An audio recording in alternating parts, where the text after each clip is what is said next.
तो कैसे हैं आप लोग? अस्सलाम वालेकुम। उम्मीद करता हूँ कि आप सब खैरियत से होंगे। मैं अब्दुर्रहमान और आप देख रहे हैं बिजनेस ट्यूटोरियल्स। और आज की इस वीडियो में आपको बताऊंगा कि इंपोर्ट और एक्सपोर्ट कौन से डॉक्यूमेंट्स यूज़ हो रहे हैं पाकिस्तान में।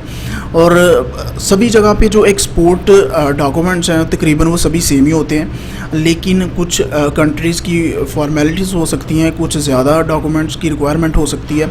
लेकिन अगर आप पाकिस्तान से कर रहे हैं इंपोर्ट या एक्सपोर्ट तो आपके लिए ये डॉक्यूमेंट्स हैं। और इस वीडियो को देखने के बाद आपको दोबारा इस टॉपिक को सर्च करने की ज़रूरत पेश नहीं आएगी। तो आपने इस वीडियो को एंड तक देखना है और बड़ी तवज्जो से इसको सुनना है। तो चलिए वीडियो को स्टार्ट करते हैं। तो इंपोर्ट और एक्सपोर्ट बिज़नेस जब भी आप स्टार्ट करना चाहें तो उससे पहले आपको उसकी बेसिक्स का मालूम होना बहुत ज़रूरी है। तो जैसे कि इसकी टाइप्स हैं, इंपोर्ट एक्सपोर्ट डॉक्यूमेंट्स की 4 टाइप्स हैं। Number 1 commercial documents, number 2 government documents, number 3 financial documents और नंबर 4 पे जो है वो है transport documents. Number 1 commercial documents को डिस्कस करते हैं। अच्छा, कमर्शियल डॉक्यूमेंट्स जो होते हैं वो एक्सपोर्टर की तरफ से इसको बनाया जाता है। एक्सपोर्टर इसको रेडी करता है और जो लोकली प्राइवेट कंपनीज़ हैं वो प्राइवेट कंपनी से कांटेक्ट करके वो रेडी करेगा। तो नंबर फर्स्ट पर जो पॉइंट है कमर्शियल डॉक्यूमेंट्स जो है वो है कोटेशन।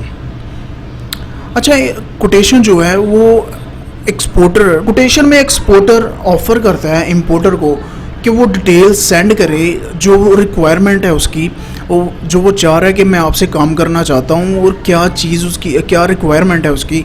इसमें डिटेल प्राइस आ जाती है, क्वांटिटी है, क्वालिटी है, पेमेंट टर्म्स है, डिलीवरी टर्म्स है और ट्रेड टर्म्स है जो प्रोडक्ट के लिए।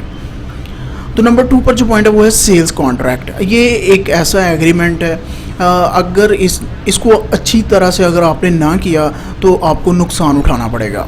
ये इंपोर्टर और एक्सपोर्टर के दरमियान ये कॉन्टैक्ट और इसमें जो डिटेल्स होती है वो परचेज़ ऑर्डर होता है जो इंपोर्टर एक्सपोर्टर को सेंड करता है। उसमें वो डिटेल्स वगैरह लिखी होती हैं। परचेज़ ऑर्डर में सारा कुछ साइज़, कलर, स्टाइल वगैरह सारा कुछ उसने मेंशन किया होता है। नंबर 3 पर जो पॉइंट है वो है परफॉर्मा इनवॉइस। ये एक्सपोर्टर इन्फॉर्म करता है इंपोर्टर को कि ये एक इनवॉइस है और इसमें सारी शिपमेंट की डिटेल है, लेकिन ये पेमेंट के लिए नहीं होती। ये होती है कि इंपोर्टर को अगर कोई लाइसेंस वगैरह चाहिए या उसने अरेंज करना है कोई फंड्स वगैरह तो ये उसके लिए है।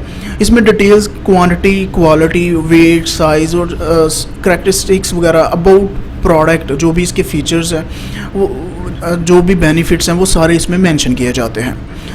नंबर 4 पर जो पॉइंट है वो है पैकिंग लिस्ट।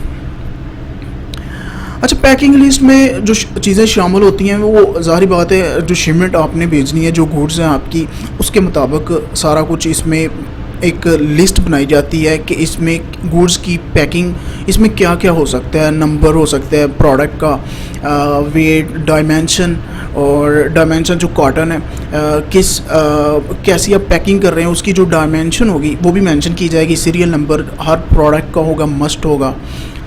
नंबर 5 पे जो पॉइंट है वो है इंस्पेक्शन सर्टिफिकेट। अच्छा, एक्सपोर्टर ये एक्सपोर्टर लेता है इंपोर्टर के कहने पर और इसमें ज़ाहिर बात है ये सर्टिफिकेट को इसलिए लिया जाता है ताकि जो इन कॉन्ट्रैक्ट हो चुका है इंपोर्टर एक्सपोर्टर के दरमियान तो वो चाहते हैं इंपोर्टर की जो क्वालिटी है, जो करैक्टरिस्टिक्स हैं जो डिस्कस किया गया है वो सारा कुछ एग्जैक्ट वही है। तो एक जो इंस्पेक्शन कंपनीज़ हैं जो प्राइवेट इधर तो ऑर्गेनाइजेशन है वो इशू करती हैं, वो चेक करने के बाद सारा कुछ आपका तो एक सर्टिफिकेट इशू करते हैं। इसके बाद नंबर 6 पर है इंश्योरेंस सर्टिफिकेट। अच्छा, इंश्योरेंस सर्टिफिकेट ये भी लेना आपको ज़रूरी है क्योंकि अगर कोई लॉस होता है या डैमेज होता है तो इस वजह से आपको इंश्योरेंस जो कंपनी है वो आपका नुकसान को पूरा करेगी। नंबर 7 पर है हेल्थ सर्टिफिकेट। अच्छा, ये एक्सपोर्टर के लिए ज़रूरी है तब जब आप एक्सपोर्ट करते हैं फूड प्रोडक्ट्स, तो तब जो भी हेल्थ ऑर्गेनाइजेशन है तो इस सर्टिफिकेट को इशू करती है। नंबर 8 पर है प्रोडक्ट टेस्टिंग सर्टिफिकेट। अच्छा, ये लेबॉर्ट्रीज़ वगैरह प्रोडक्ट को टेस्ट करती हैं कि जो भी प्रोडक्ट है वो अच्छी है, इसमें कोई ऐसा मटेरियल यूज़ ना किया गया हो, ऐसी कोई चीज़ ना हो जब एक्सपोर्ट की जाए तो अदर कंट्रीज़ के लिए एक तो अपनी कंट्री की रेपुटेशन में कमी आए और दूसरा दूसरे लोगों के लिए कोई नुकसानदा चीज़ इसमें ना हो। नंबर 9 पर जो पॉइंट है वो है फॉर्मिगेशन सर्टिफिकेट। ये सर्टिफिकेट सिर्फ उसके लिए उस शिपमेंट के लिए रिक्वायर्ड है जो सॉलिड वुड पैकिंग मटेरियल्स हो, यानी कि इसमें कोई ऐसा फॉर एग्ज़ाम्पल अगर फूड है तो इसके लिए आपको रिक्वायर्ड है, यानी कि कोई ऐसी चीज़ इसमें ना हो जो डैमेज हो जाए। अगर कोई डैमेज होने वाली चीज़ है उसके लिए आपको फॉर्मिगेशन सर्टिफिकेट की मस्ट ज़रूरत पड़ेगी। अच्छा, नंबर 9 पर है ATA कॉर्नेट। ये ATA कॉर्नेट ये एक इंटरनेशनल कस्टम्स डॉक्यूमेंट है। ये ड्यूटी फ्री और tax free import export of goods for certain time period, यानी कि जहां आपको ज़रूरत है कि यहाँ जहाँ पर ड्यूटी भी फ्री है, टैक्सेस भी नहीं है, तो फिर आपको ये सर्टिफिकेट लेना ज़रूरी है, अदरवाइज़ ये कोई ज़रूरी सर्टिफिकेट नहीं है। नंबर 11 पर जो पॉइंट है वो है कमर्शियल इनवॉइस। ये एक ऐसी इनवॉइस है जो एक्सपोर्टर इसको बनाता है और ये पेमेंट के लिए बनाई जाती है।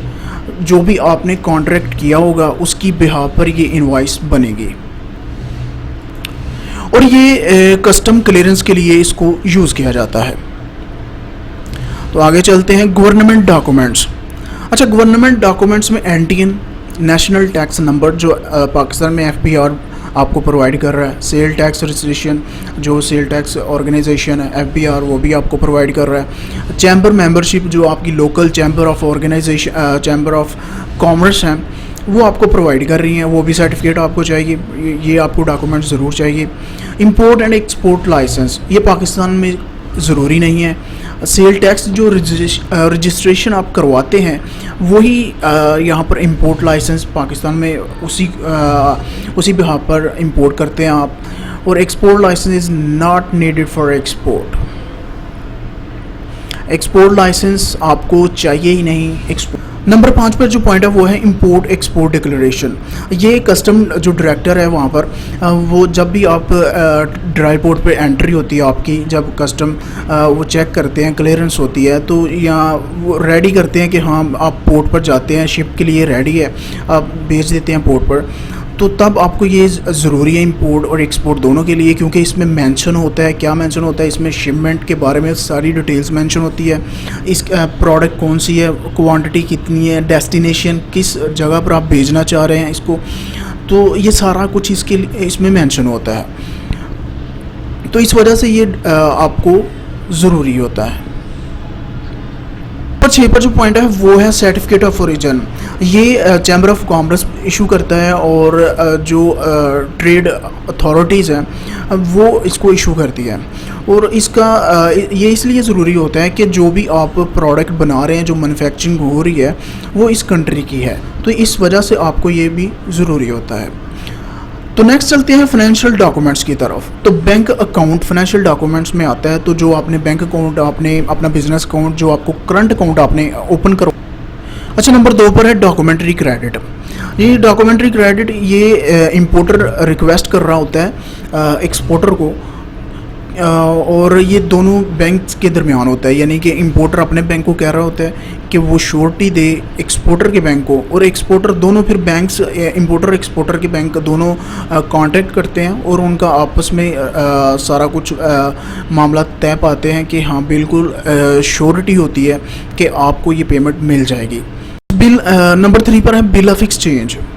इसमें इंपोर्टर जो है वो एक्सपोर्टर को कहता है कि आपको पेमेंट मिल जाएगी, हो सकता है आपको डायरेक्ट मिले या आपको थर्ड पार्टी के थ्रू, थर्ड पार्टी जो बैंक इन्वॉल्व है उसमें, वो बैंक के थ्रू भी एक्सपोर्टर जाकर पेमेंट वसूल कर सकता है। 4 पर पॉइंट है प्रोमिसरी नोट। इसमें थोड़ा सा डिफरेंट है क्योंकि बिल ऑफ एक्सचेंज में 3 पार्टी इन्वॉल्व होती हैं, एक तो इंपोर्टर, एक्सपोर्टर और फिर बैंक, और इसमें इंपोर्टर और एक्सपोर्टर ही इन्वॉल्वमेंट है। अच्छा, नंबर 5 पे है लेटर ऑफ क्रेडिट।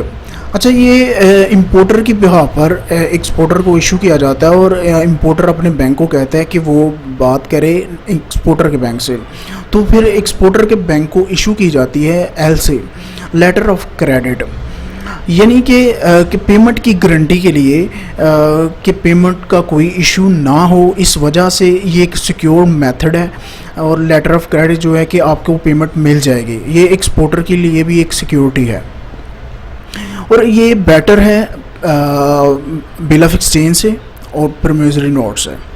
नंबर 6 पर पॉइंट है फॉर्म E, यानी कि एक्सपोर्ट फॉर्म। बैंक इसको इशू करता है एक्सपोर्ट करने के वक्त और इसमें तमाम डिटेल्स होती हैं अबाउट गुड। नेक्स्ट चलते हैं ट्रांसपोर्ट डॉक्यूमेंट्स की तरफ। ट्रांसपोर्ट डॉक्यूमेंट्स में सबसे पहला पॉइंट है शिपिंग ऑर्डर।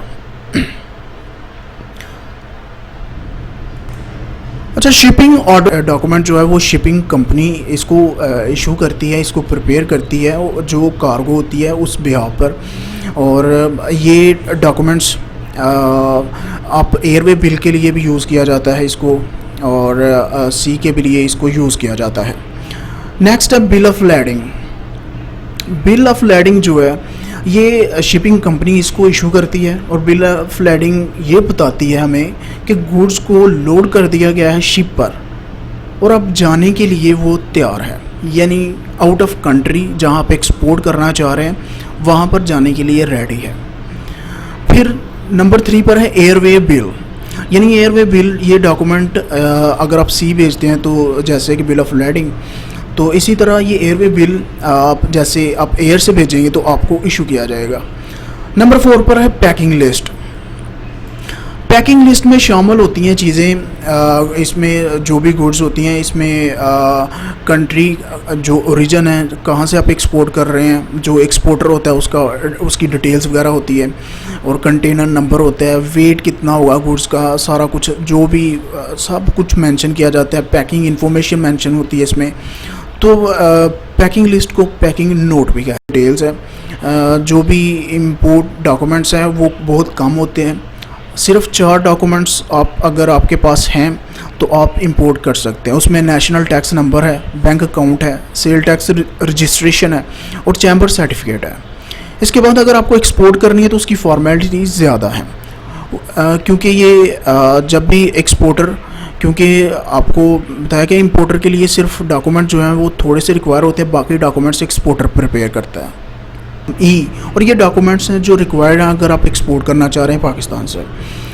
तो उम्मीद करता हूं दोस्तों कि आपने इस वीडियो से बहुत कुछ सीखा होगा और इस वीडियो को देखने के बाद आप इजीली घर बैठकर इंपोर्ट एक्सपोर्ट का बिज़नेस स्टार्ट कर सकते हैं। आपको ये बेसिक्स सिखाना थी मैंने और वो मैंने आपको बताया और आपको बड़े अच्छे तरीके से आप इसको बार बार देखिए। इस पर मज़ीद अगर आप सर्च करना चाहें तो बेशुमार मवाद इस पर क्यों चाहिए, तो ये आपको चीज़ें बताई और उम्मीद करता हूँ कि आपने इस वीडियो से बहुत कुछ सीखा होगा। अगर अभी तक आपने मेरे चैनल को सब्सक्राइब नहीं किया तो क्या कर रहे हैं सर, ज़रूर कीजिए, क्योंकि यहाँ पर आपको about business powerful content milta rahe. Thanks for watching this video. Like, share and subscribe my channel and keep in touch with business tutorials. Thank you very much.